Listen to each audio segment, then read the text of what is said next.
पवित्र श्रीमद् भागवत गीता, पवित्र चारों वेद, पवित्र कुरान शरीफ, पवित्र बाइबल, पवित्र गुरु ग्रंथ साहिब, पवित्र कबीर साहिब की वाणी में छुपे हुए गूढ़ रहस्य अर्थात तत्व को जानने के लिए कृपया अवश्य सुनिए जगत गुरु तत्वदर्शी संत रामपाल जी महाराज के मंगल प्रवचन।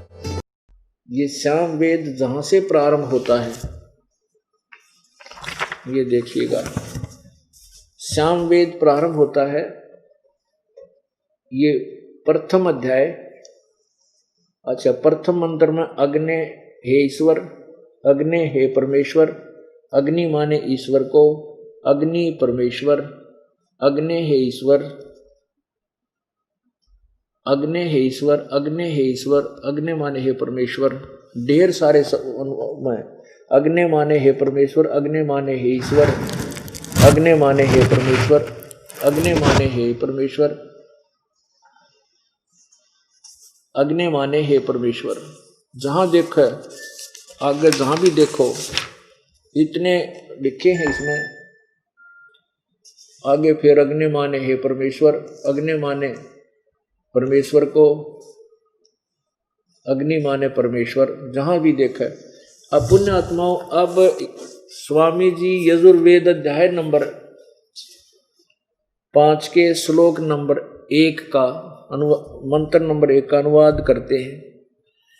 अपनी उस अज्ञान सोच को ऊपर रखते हुए कि परमात्मा निराकार है, जो सत्य और प्रकाश में इन्होंने अड़ंगा भर रखा है, उसको ऊपर रखने के लिए वेदों के मंत्रों का अनुवाद भी कति उलझ पुलझ कर दिया, उलट सुलट कर डाला कि किसी का समझ न आवे। ये देखिए यजुर्वेद स्वामी दयानंद जी द्वारा, सरस्वती द्वारा अनुवादित। कहाँ से छपा है ये? प्रकाशक है सर्वदेशी कार्य प्रतिनिधि सभा, 2/5, महर्षिदान भवन, रामलीला मैदान, नई दिल्ली। यजुर्वेद आर्य भाषा पूरा महर्षिदान संस्कृत, महर्षिदान सरस्वती कृत, इन्होंने इसका अनुवाद किया है। कहाँ से छपे हैं ये? मुद्रक prince offset printers, 1510, Pataudi house, Triyaganj. अब देखो 5वें अध्याय का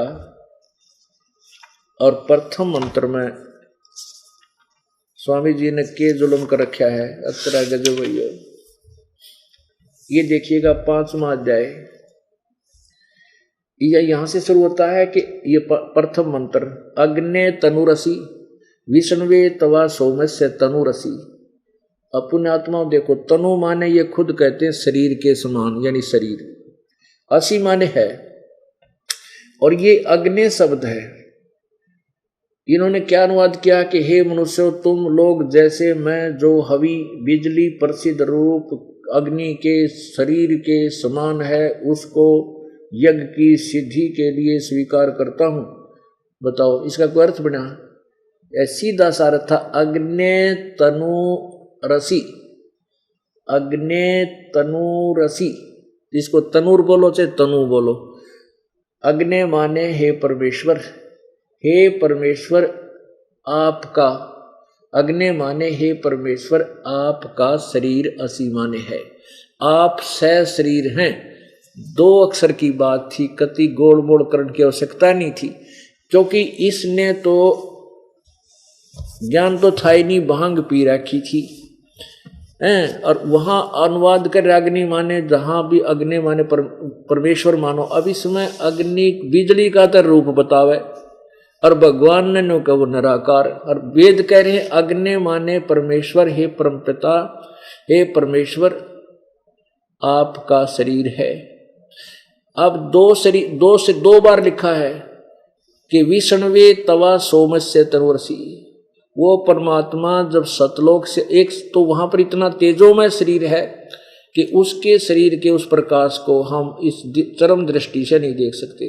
वो परमात्मा अपने रूप को सरल करके, अपने स्वरूप को हल्का बना करके, तेज पुंज का वो, और एक अन्य रूप धारण करके इस तीनों लोकों में आता है, प्रवेश करता है। गीता जी अध्याय नंबर 15 के श्लोक नंबर 16 और 17 में 3 भगवान बताए। एक क्षर पुरुष ये ब्रह्म, अक्षर पुरुष ये परब्रह्म, और ये तो दोनों नाशवान हैं, इनके प्राणी भी नाशवान हैं। और 15वें अध्याय के 70वें श्लोक में कहा कि उत्तम पुरुषत्व अन्य परमात्मा इति उदाहरते लोकतरम अविश्य विभर्ति अवैश्वर, जो तीनों लोकों में प्रवेश करके सबका धारण पोषण करता है वो अविनाशी परमात्मा है। अब यही वेद प्रमाण कर रहे हैं कि उस विष्णुवे तवा सोमस्य तनुरसी, उस परमात्मा का सबका पालन करने के लिए अतिथि रूप में यहाँ इस लोकों में आकर प्रवेश करके जो सबका धारण पोषण करने के लिए भी उस अमर पुरुष का शरीर है। ये देखिएगा फिर 5वां अध्याय, अग्ने तनुरसी विष्णुवे तवा सोमस्य तनुरसी, विष्णुवे तवा अतिथ्यामसी विष्णुवे तवा सेनाए। इसका अर्थ ये बना कि वो परमात्मा जो अतिथि रूप में यहाँ प्रवेश करता है तीनों लोकों में, तब उस परमात्मा अमर पुरुष, सोमस्य माने अमर पुरुष, सोम का अर्थ होता है, सोमस्य माने उस अमर पुरुष अमर परमात्मा का शरीर है। तो इसमें 2 बार सिद्ध कर रखा है विष्णुवे तवा सोमस्य तनुरसी, सर्व के पालन करने के लिए उस परमेश्वर का एक और शरीर है, वो परमात्मा सह शरीर है। अब इसके अंदर आपको और दिखाते हैं कि वो परमात्मा सतलोक से चलकर यहां आकर के अपनी उन प्यारी आत्माओं को मिलता है, अपनी प्यारी आत्माओं को मिलता है। वो परमात्मा सतलोक से चलकर आता है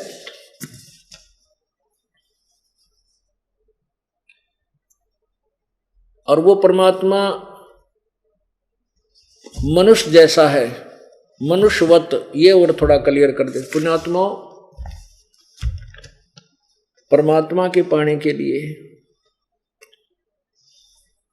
उन पुण्यात्माओं ने घर भी त्याग दिए, राजपाट भी छोड़ दिया, जंगल में चले गए और इतने कठिन साधनाएं की, भगवान नहीं मिला क्योंकि उनकी वे ऑफर वर्षित शास्त्र विरुद्ध थी। तो पुण्यात्माओं, आपको परमात्मा मिलने जा रहा है, आपका मोक्ष निकट आ रहा है और इसके लिए आपने अगर आध घंटा ज़्यादा भी मालिक की चर्चा सुनने को मिल जाए तो सहर्ष स्वीकार करना चाहिए, क्योंकि ये समय बार बार नहीं मिला करता। और इस परमेश्वर के लिए जितना भी हम समय लगाएंगे उतना ही हमारे गुड अकाउंट में जाएगा। तो ये बार बार समय नहीं मिला करता है, कोई समय है सदा नहीं रहा करते, ये इसे सुथरे काम यू काल के रहने दिया करे। परंतु परमात्मा हमारे साथ है। अब ये काफ़ी समय तक जन साधारण को समझाया जाएगा और परमात्मा पूरे विश्व में ये वो अपना फैलेगा। अब देखिएगा, वो परमात्मा अपने शरीर को हल्का करके, क्योंकि वहां तो उनका तेजोमय शरीर है, उसको तो कोई देख ही नहीं सकता।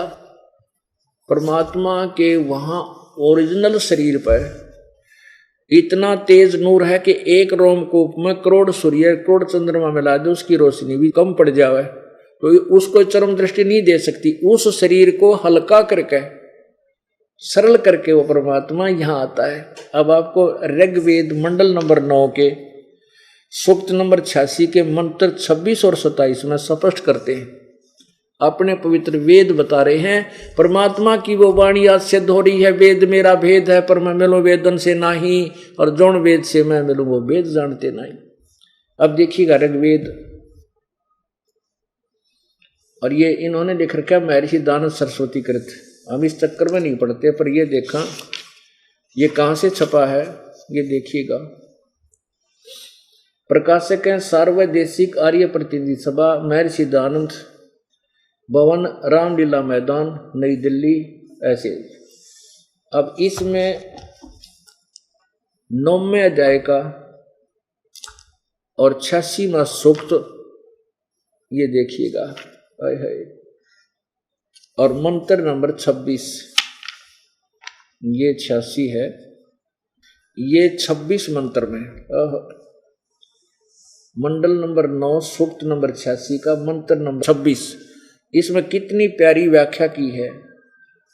अनुवाद करता है यही दानंद जी के अनुयायी, यज्ञ करने वाले यजमानों के लिए परमात्मा सब रास्तों को सुगम करता हुआ, उनके विघ्नों को मर्दन करता हुआ यानी नष्ट करता हुआ और उनको पवित्र करता हुआ और अपने रूप को सरल करता हुआ, अपने रूप को हल्का तेज पुंज का करता हुआ, वह कांति में परमात्मा, यहां कबीर शब्द लिखा, कबीर। अब देखो ये ऊपर मूल संस्कृत में कबीर अतो, ये कबीर शब्द हम कबीर बोल देते, इन्होंने इसको ये कवि कर दिया। ये कबीर भी लिख सकते हैं हम, कबीर बोल सकते हैं हम, फिर इसको कबीर कहने लगे। वह परमात्मा कबीर, सर्वज्ञ लिख दिया इन्होंने, कवि कोई सर्वज्ञ नहीं होता, ये अर्थ गलत कर रखा है इन्होंने। वो परमात्मा कबीर विद्युत के समान, यानी बिजली की तरह तीव्रगामी है। एक कहते पहुंचूंगा क्षण एक में, एक क्षण में, इतनी सेकंड में भगवान सतलोक से आ जाता है।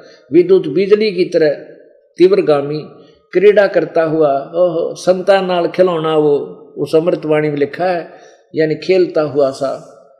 और वर्णीय पुरुषों को, वर्णीय माने श्रेष्ठ पुण्यात्माओं को प्राप्त होता है। अरे तेरा गजब भैया, कितना, यानी वहां से क्रीड़ा करता हुआ, वो अपने शरीर को हल्का करता हुआ, चलता हुआ और अपने शरीर को हल्का करता हुआ वो परमात्मा कबीर, ये कबीर देव विद्युत के समान अत्यंत गति से, यानी तीव्रगामी होता हुआ और अपने भक्तों को, श्रेष्ठ पुरुषों को मिलता। अब 27 में और देखो कितना कमाल किया है। प्रेम की वे सैकड़ों धाराएं जो नाना रूप में सतिथि को लाभ कर रही हैं, वे परमात्मा को प्राप्त होती है। अब प्रकाश पुंज परमात्मा, प्रकाश पुंज अपुन आत्माओं, प्रकाश पुंज के वो है प्रकाश का समूह। अब समूह है तो वो निराकार क्यों कर हो गया। अब देखो दयानंद जी की, इस दयानंद जी के द्वारा अनुवाद, वेद सही हैं लेकिन इनकी थ्योरी गलत है, सिद्धांत गलत है। वेद सही है, देखिए यजुर्वेद, ये वही यजुर्वेद वेद है और दयानंद जी द्वारा इसका अनुवाद है और ये वही प्रकाशक है। इसके 31वें अध्याय के 70वें मंत्र में ये देखिएगा ना, 18वें मंत्र में ये है 31 माने 31वां अध्याय और यहाँ मंत्र नंबर 18 और इसका अनुवाद इन्होंने यहाँ 1052 पे किया है। हे जिज्ञासु पुरुष, मैं जिस पूर्वोक्त बड़े गुणों से युक्त सूर्य के तुल्य प्रकाश स्वरूप, अब सूर्य के तुल्य लिख रहा है, ये ध्यान से सुनना, सूर्य के तुल्य प्रकाश स्वरूप, अंधकार से अज्ञान से पृथक वर्तमान स्वरूप से सर्वत्र पूर्ण परमात्मा को जानता हूं। उसी को जान के आप दुख दाई मरण को उल्लंघन कर जाते हो, किंतु इससे भिन्न मार्ग अभिष्ट स्थान मोक्ष के लिए नहीं विद्यमान है। अब हमने ये देखना है, सूर्य के तुल्य प्रकाश स्वरूप वो परमात्मा है, परमात्मा को जानता हूँ, परमात्मा पूर्ण परमात्मा को जानता हूँ। यानी वेद ज्ञान दाता तो कह रहा है वो परमात्मा सूर्य के तुल्य प्रकाश स्वरूप है। अब कोई न्यो कहे कि हमने सूर्य प्रकाश देखा, परमात्मा निराकार है और वो सूर्य की तरह प्रकाशमान है। अरे तेरा गजब हो यो। अब सूर्य बिना प्रकाश, सूर्य 100 प्रकाश है, साकार है, सूर्य के तुल्य प्रकाशमान है तो वो परमात्मा साकार है, निराकार नहीं हो सकता। सूर्य की तरह वो सम प्रकाश स्वरूप है तो परमात्मा तेजो, इसलिए अग्नि शब्द लिखा है। अब इन्होंने क्या बताया है, आप पढ़ते हो, इसने खुद लिखा ये ऋग्वेद में मंडल नंबर 9 के सूक्त नंबर 86 के मंत्र नंबर 27 में प्रकाश पुंज परमात्मा, प्रकाश पुंज मान प्रकाश का समूह है तो वो आकार है। गरीबदास साहिब जी ने परमेश्वर कबीर जी की महिमा गाते हुए ब्रह्मवेदी में लिखा है कि तेज पुंज तन दे धर के इस विधम को भेंट ही। तेज पुंज का शरीर धारण करके वो परमात्मा हमें मिलता है, हल्के तेज पुंज का। अब एक तो ये आपके समक्ष हुआ। अब आपको दिखाते हैं, आपको दास ये बार बार कह रहा है कि वो परमात्मा सतलोक से चलकर अपनी प्यारी आत्माओं का आकर मिलता है। ये वेद गवाही देता है। अब यजुर्वेद देखो, इसी दयानंद के द्वारा अनुवादित यह है यजुर्वेद, महर्षि दयानंद सरस्वती कृत। और ये वही आर्य समाज सार्वदेशिक आर्य प्रतिनिधि सभा 2/5 महर्षि दयानंद भवन द्वारा इसका प्रकाशित है और दयानंद जी द्वारा इसका अनुवाद है। अब इसके देखियो 18वें अध्याय में, अब देखना ये 18वें अध्याय में कितना कमाल कर रखा है। ये देखिएगा, ये है अष्टोदश अध्याय 18वां अध्याय और इसके मंत्र नंबर 58 में 58 में। ए भगवान, कितना प्यारा वर्णन है इसमें।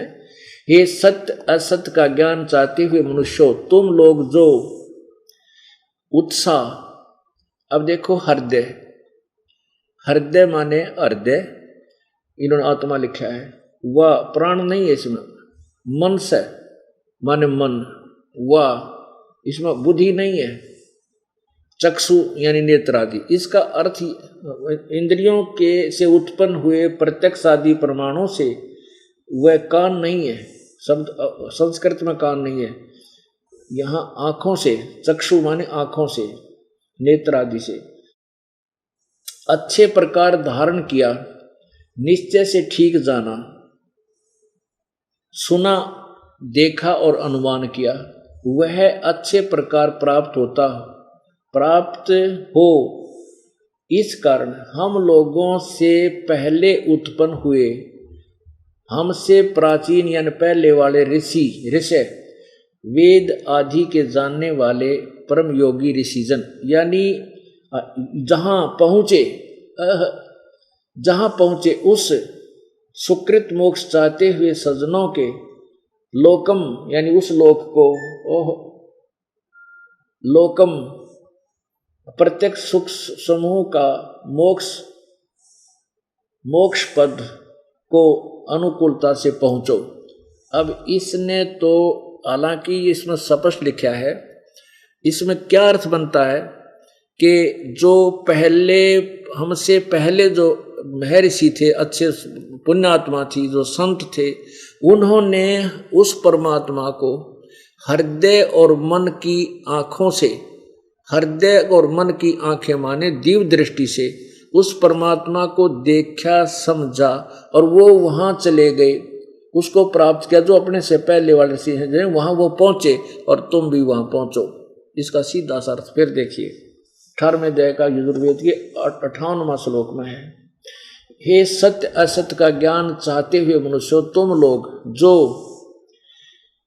उत्साह हृदय और मन से, हृदय और मन, वह माने वह, मन से माने मन, वह ये बुद्धि नहीं है, वह चक्षु माने नेत्र।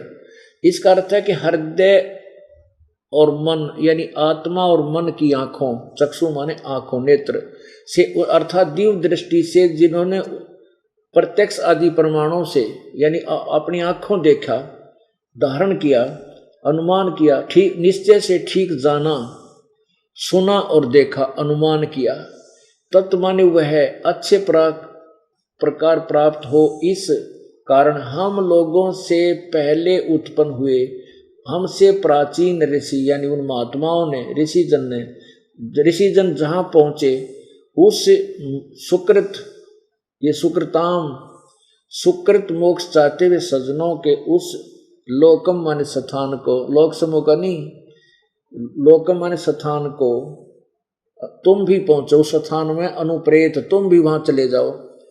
अपने आत्माओं, अब देखो, अब 59 में लिखा है, हे ईश्वर के ज्ञान चाहने वाले मनुष्यों और हे समान स्थान वाले सजन, जिसको ज्ञान प्राप्त है वह वेदार्थ को जानने वाला, यज्ञ की पालना करने वाले के समान वर्तमान पुरुष जिस सुख निधि परमेश्वर को अच्छे प्रकार प्राप्त होवे, इस परम उत्तम व्योमन माने आकाश में, इस परम उत्तम व्योमन माने आकाश में व्याप्त परमात्मा को मैं तेरे लिए सब प्रकार से देता हूँ, उपदेश करता हूँ। अब यहाँ ये बताना चाहते हैं ये दास के ये परम में व्योमन, परम उत्तम आकाश में जो परमात्मा है, उस परमात्मा को, यानी सम उत्तम व्योम माने आकाश, अंतरिक्ष में जो परमात्मा है उसको मैं तुम्हारे लिए बताता हूँ।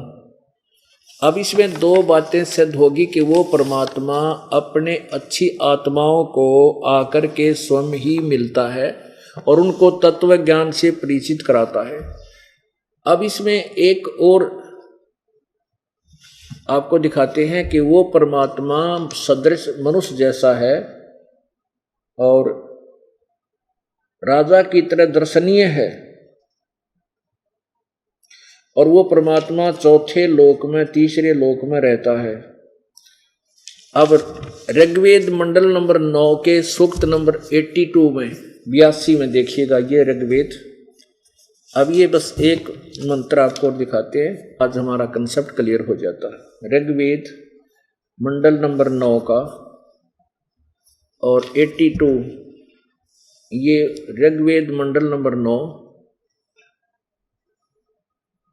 ऋग्वेद मंडल नंबर 9 सूक्त 82 का मंत्र नंबर ये 1, जो सर्वोत्पादक प्रभु प्रकाश स्वरूप सद्गुणों से की वृष्टि करने वाला और पापों के हरण करने वाला, पाप नाश करने वाला, आप लिख रहे खुद, राजेव राजा के समान, राजेव माने राजा के समान, राजा के समान दर्शनीय है। बता के का ची रहेगी या बता। पृथ्वी लोक के लोकांतरों के चारों ओर शब्दायमान हो रहा है, वह वर्णीय पुरुषों को, जो दृढ़ भक्त हैं उसको पवित्र करता हुआ प्राप्त होता है। पुण्यात्माओं, इसमें क्या है, अब जो एक सेंटेंस कबीर भगवान का, कबीर परमेश्वर की उस सच्चिदानंद घन की वाणी का सिद्ध करने के लिए, मोती मुक्ता दर्शत नाही, ये जग है सब अंदरे, दिखत के तो नैन चश्म, इनका फेरा मोतिया बंदरे। अब वेद तो स्पष्ट लिख रहे हैं, कह रहे हैं भगवान साकार है, उसका मनुष्य जैसा स्वरूप है वो राजा की तरह देखने जोगा है, ये न कहो तो निराकार है, निराकार है, नरी थ्योरी बना दी। तो इनका मोतिया बन था, ज्ञान नेत्रहीन थे, ये सामने भी देख कर जो बता नहीं पा रहे, नहीं पढ़ रहे ना देख रहे, तो देखत के तो विद्वान नजर आवे थे, वह बड़े महापुरुष हैं, बड़े विद्वान हैं, इनका अज्ञान रूपी मोतिया बिंद हो रहा था, इनको दिखाई कुछ नहीं देता। जैसे किसी का मोतिया बिंद हो जा सफेद, उसकी आंखें इतनी सवस दिखाई देती हैं कि ये तो कति सारी है, कुछ देखता होगा पर उसको दिखता कुछ नहीं। इसी प्रकार ये ऋषिर मैं ऋषिर पता नहीं के पदवी पागे, मंडलेश्वर जगत गुरु नाम धर्य, इनका मोतिया बिंद था ज्ञान वाला। वो कबीर परमेश्वर ने इस दास का मोतिया बिंद हटा दिया और मुझे स्पष्ट दिखाई देने लग रहा। और इस मोतिया बिंद का इलाज इस सतलोक आश्रम के अंदर अतिरिक्त की तरफ और नहीं है, यही ऑपरेशन होगा सबका और सभी की आंखें हो जाएंगी और हम फिर दर दर की ठोकर नहीं खाएंगे, सतलोक चले जाएंगे। बोलो सतगुरुदेव। परम पिता परमात्मा सर्व सृष्टि रचनहार कुल के मालिक कबीर देव कबीर परमेश्वर, वो परम अक्षर ब्रह्म हैं, वे पूर्ण ब्रह्म हैं, सर्व सृष्टि के रचनहार हैं, कुल के मालिक हैं। वही कबीर देव परमात्मा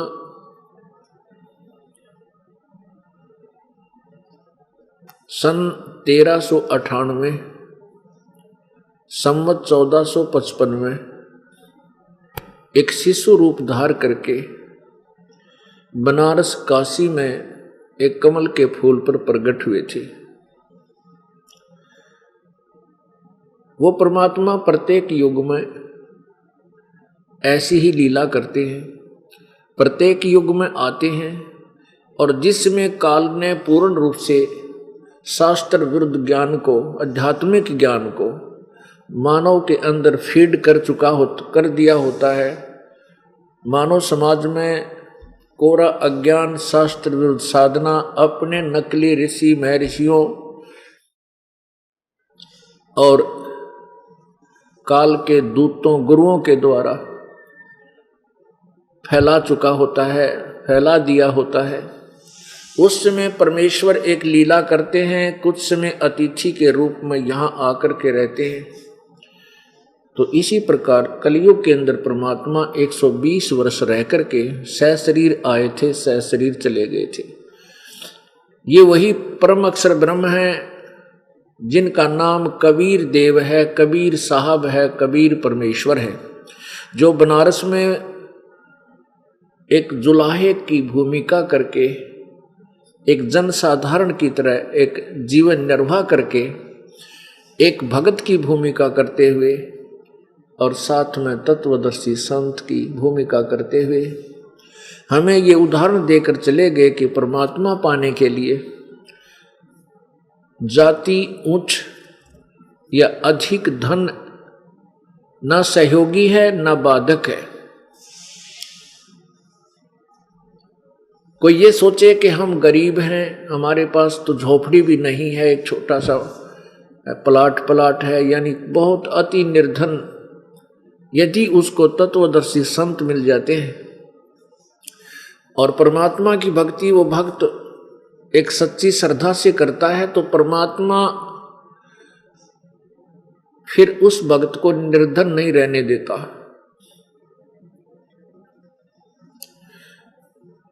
परमेश्वर कबीर देव की सत्साधना करने से हम दोनों ही धन युक्त हो जाते हैं, दोनों ही धन हमें प्राप्त होते हैं। एक तो धन यहाँ का जो हमें सांसारिक सुविधाएं इस जीवन निर्वाह करने के लिए समाज में चाहिए, संसार में चाहिए, वो धन भी आपको आपकी किस्मत में ना हो तो भी परमात्मा अपने कोटे से एक्स्ट्रा देगा, लेकिन वो देगा इतना जितना आपको हानि ना कर दे वो धन, क्योंकि अधिक माया, अत्यधिक धन इस जीव का शत्रु है। ये माया जीव की झाड़ है, जान की दुश्मन है, ये इस जीव को काल के जाल में फंसा के रख लेती है। इसलिए परमात्मा अपनी प्यारी आत्माओं को उतना ही देगा जितना इनको आवश्यक है। और एक हमारी टेंडेंसी बन गई है, हमारा एक स्वभाव बन गया है कि हम परमात्मा से,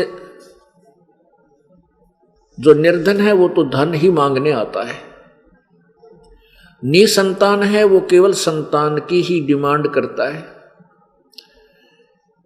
जिसको भी कोई जिस प्रकार की कोई त्रुटि नजर आती है, अभाव है जिस चीज का, वो केवल उसी के लिए परमात्मा के चरणों में लगता है, कोई बात नहीं।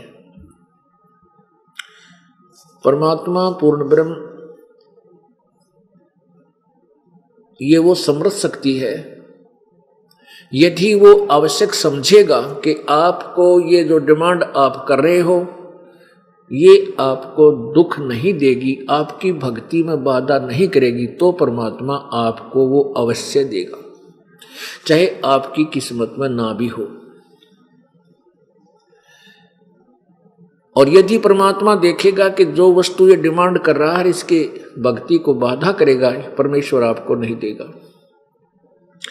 क्योंकि हमारा उद्देश्य आपको काल के जाल से निकालना है, ना कि काल के जाल में फंसाना।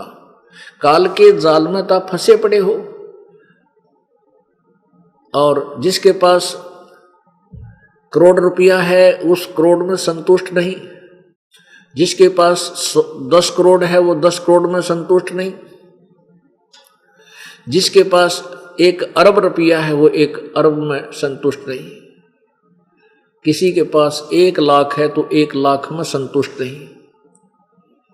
तो पुण्यात्माओं, इस काल के लोक में माया से संतुष्टि नहीं हो सकती। आपके पास 10 लाख रुपए होते ही ये काल, ये मन आपको 20 लाख के कर्जे के नीचे दाब देगा, कोई इसी स्कीम तैयार करवा देगा और फिर रात में टेंशन, नींद आवे नहीं, भूख लगे नहीं, भक्ति 100 कोस चली जाती। तो परमात्मा आपको इसे आपत्ति में नहीं जाने देगा। जिस व्यक्ति को केवल सांसारिक सुख ही चाहिए, परमात्मा और मोक्ष ना चाहिए, तो बेशक मत आना यहाँ पर। ये अपना बेशक नोट कर लेना कहीं पर। यदि आपने जन्म मृत्यु के इस दीर्घ रोग से पीछा छुटवाना है तो ये वो विद्यालय है, ये वो हॉस्पिटल है, ये वो विद्यालय है जिसमें आपको वो शिक्षा दी जाती है जिसके आधार से आप बहुत ही उच्च पोस्ट प्राप्त करोगे, अर्थात सत्यलोक में वो सुखदायी स्थान प्राप्त करोगे, जहां जाने के बाद आपको कोई कष्ट कभी नहीं होगा। ये वो हॉस्पिटल है, ये वो अस्पताल है कि यहाँ पर जन्म और मृत्यु के रोग का परमानेंट इलाज किया जाता है। यहाँ पर परमानेंट ट्रीटमेंट किया जाता है जन्म और मृत्यु के रोग का, जो ना ब्रह्मा का, ना ब्रह्मा जी से की साधना से, ना विष्णु की साधना से, ना शिव की साधना से, ना ब्रह्म की साधना से, ना परब्रह्म की साधना से, इनकी साधना से भी ये जन्म मृत्यु का दीर्घ रोग नहीं कट सकता।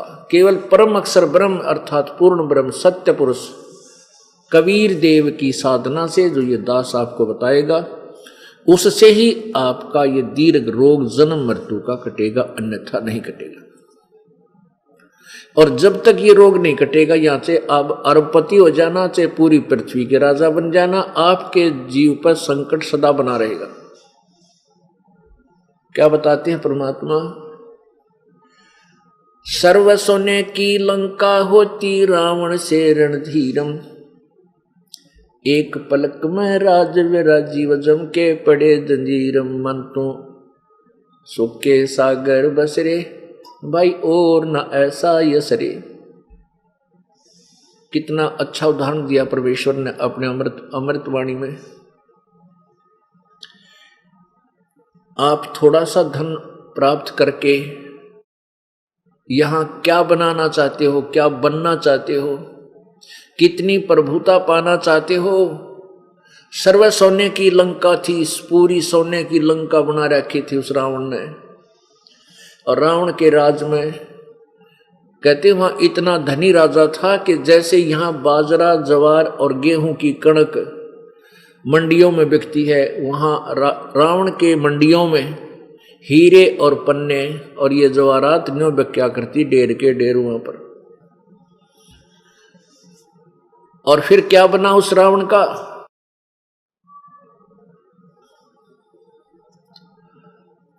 कहते हैं रति कंचन पाया नहीं वो रावण चलती बार। जब संसार छोड़ के वो रावण जाने लगा, कहते हैं एक ग्राम भी सोना साथ नहीं लेकर जा सका, और जो वस्तु साथ लेकर जाने की थी वो उसने प्रारंभ नहीं की।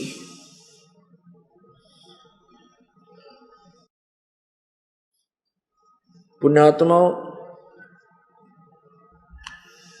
यदि आप यहां संसारिक ही डिमांड भगवान के आगे करते रहोगे, ठीक है, पर आप बहुत दुखी हो चुके हो।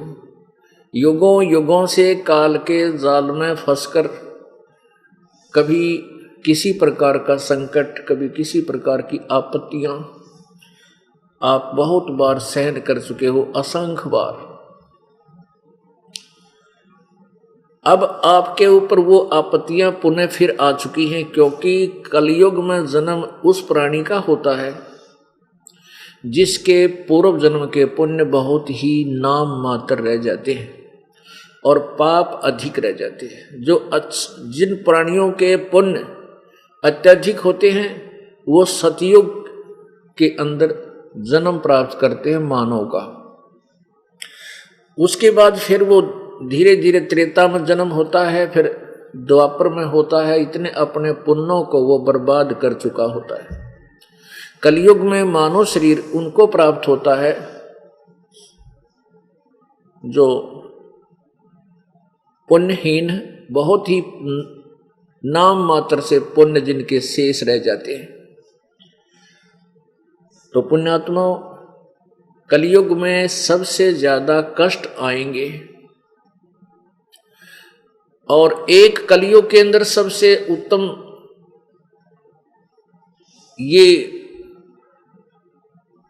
एक सबसे उत्तम वस्तु ये है कि हम परमात्मा पा सकते हैं।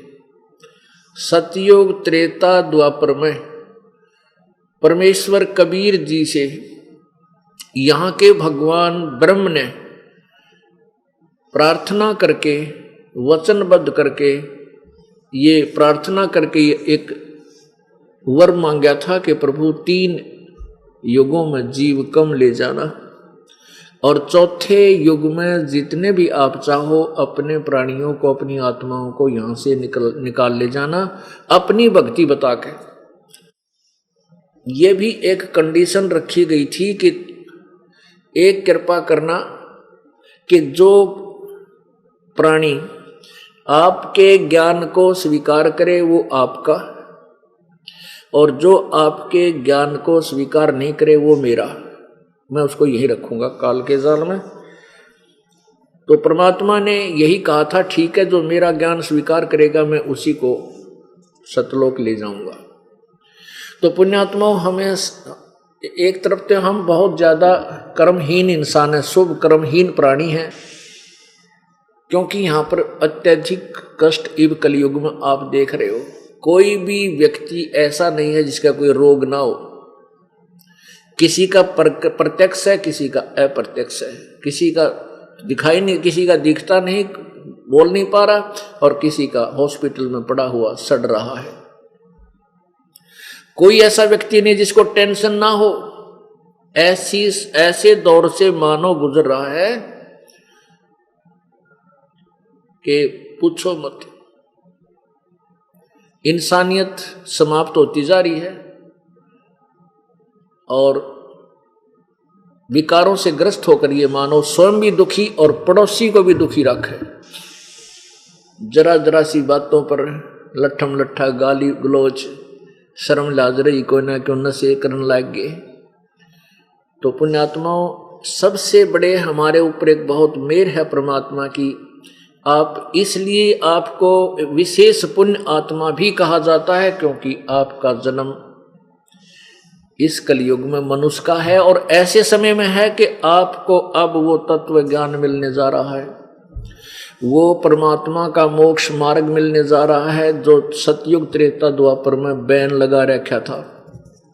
परमात्मा ने कहा था अपनी प्यारी आत्मा धर्मदास जी को, धर्मदास तो लाख दुहाई, ये सार शब्द कहीं बार ना जाई। पुण्यात्माओं,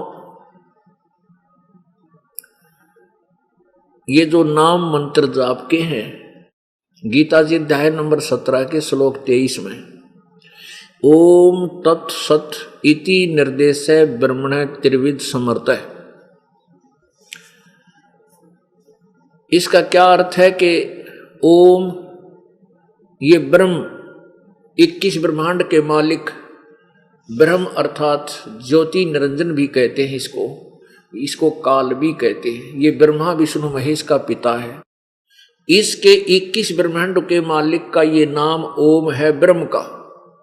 ओम नाम के जाप से हम ब्रह्म तक के सतर का लाभ प्राप्त करते हैं, और ब्रह्म की साधना से ब्रह्मलोक को प्राप्त करते हैं, वो भी विधिवत। वो भी यहाँ के जो इस काल के द्वारा नॉमिनेटेड संत होते हैं, गुरु बने हैं, उन ऋषियों से उपदेश लेकर के आजीवन मर्यादा में रहते हुए ओम नाम का जाप करते हुए, और 500 यज्ञ जैसे धर्म यज्ञ, हवन यज्ञ, ज्ञान यज्ञ, प्रणाम यज्ञ और ध्यान यज्ञ, इस तरह की 5 यज्ञ करते हुए तो अंतिम श्वास तक ओम नाम का जाप करते हुए जो प्राण त्याग जाता है, गीता जी अध्याय नंबर 8 के श्लोक नंबर 13 में गीता ज्ञान दाता स्वयं कह रहा कि अर्जुन, ओम इति एक अक्षरम ब्रह्म व्यवहारन माम अनुसमरण।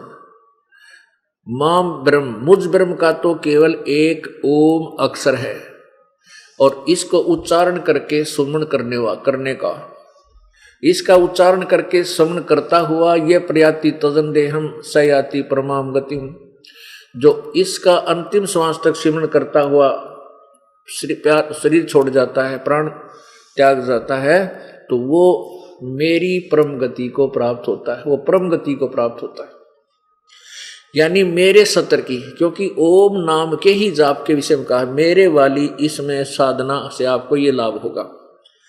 और अपनी साधना को 7वें अध्याय के 18वें श्लोक में अनुत्तम कहा है, अपनी गति को। अनुत्तम अर्थात अश्रेष्ठ, घटिया, बेकार। इसलिए कहा कि अर्जुन उस पूर्ण परमात्मा की शरण में जा, 18वें अध्याय के 62वें श्लोक में।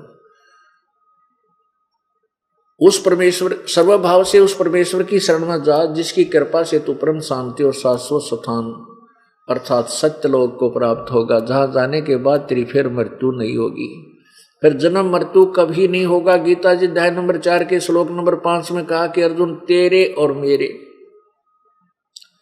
बहुत जन्म हो चुके हैं, तो नहीं जानता, मैं जानता। और 9वें श्लोक में कहा कि मेरे जन्म और कर्म अलौकिक हैं, दिव्य हैं।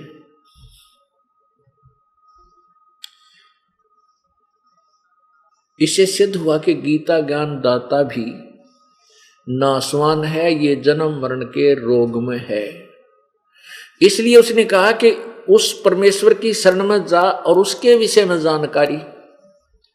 गीता जी अध्याय नंबर 4 के श्लोक 32 में कहा है कि जैसे अध्याय नंबर 4 के श्लोक 25 से लेकर 31 तक जो वर्णन किया है कि कोई साधना, कोई देवताओं की साधना करता है, कोई तपस्या ही करता है, कोई केवल अहिंसा पर ही रुका हुआ, कोई केवल योग आसन ही करता रहता है, कोई कैसी साधना करते हैं। इस प्रकार की पूर्ण विस्तार से साधनाएं 4 अध्याय के 32वें श्लोक में बताया कि इस प्रकार की और विस्तार से साधनाएं उस परमेश्वर सच्चिदानंद घन की वाणी में विस्तार से कही गई है। और उन साधनाओं को 4 अध्याय के 34वें श्लोक में अर्थात उस पूर्ण परमात्मा की वाणी में उसमें कहा कि उस तत्व ज्ञान को तू तत्वदर्शी संतों के पास जाकर समझ, उनको दंडवत प्रणाम करने से, कपट छोड़कर प्रसन्न करने से वो तत्वदर्शी संत तुझे उस परमेश्वर के विषय में जानकारी देंगे। इससे सिद्ध हो गया कि गीता ज्ञान दाता ने जो बताना था वो गीता में बता दिया, वो ज्ञान दे दिया। लेकिन वो ज्ञान ओम तत्व वाला वो अलग है, ओम तत्व सत्य वाला। उसके लिए तत्वदर्शी संत और कोई ज्ञान बताया है जो परमेश्वर की वाणी में अनुवादकर्ताओं ने ब्रह्मणे मुखे का अर्थ गलत कर रखा है। उन्होंने वेद की वाणी लिख बोल दिया। वेद की वाणी, वेद का ज्ञान तो दे ही रहा है वो काल गीता जी में। तो वो 5वां वेद है, वो सबसम वेद है, वो तत्व ज्ञान है। उस तत्व ज्ञान को तत्वदर्शी संत ही बताएगा, जो ज्ञान गीता जी के ज्ञान से आगे का होगा, अन्य होगा। और गीता ज्ञान दाता से वो परमात्मा भी अन्य ही है, जिसके विषय में कहा कि उसकी उस परमेश्वर की शरण में जा, तत्ब्रह्म। तो पुण्यात्माओं, ओम तत्सत ये मंत्र है मोक्षदायक। ओम ब्रह्म का मंत्र है और ये तत् ये गुप्त है, अन्य कोई और मंत्र है, सांकेतिक है, कोड है, कोड वर्ड है। ये वो मंत्र ये दास आपको देगा। तो ये ओम और ये तत्व वाला मंत्र मिलकर ये एक सतनाम बनता है।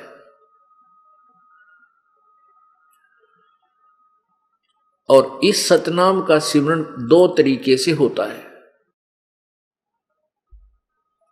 और फिर वो जो तीसरा मंत्र सत कहा है, ओम तत् सत, वो तीसरा जो मंत्र है वो परम अक्षर ब्रह्म का है। ये सत भी सांकेतिक है, कोड वर्ड में है, ये दास बताएगा। और इस तीनों मंत्र के प्राप्त होने के बाद आप मोक्ष प्राप्त करोगे, जन्म मृत्यु के रोग से पूर्ण रूप से जो है मुक्त हो जाओगे। लेकिन ये नहीं है कि आपको ये तीनों मंत्र मिल गए और मर्यादा में रहे नहीं, उसी दिन आपका नाम डिस्कनेक्ट हो जाएगा।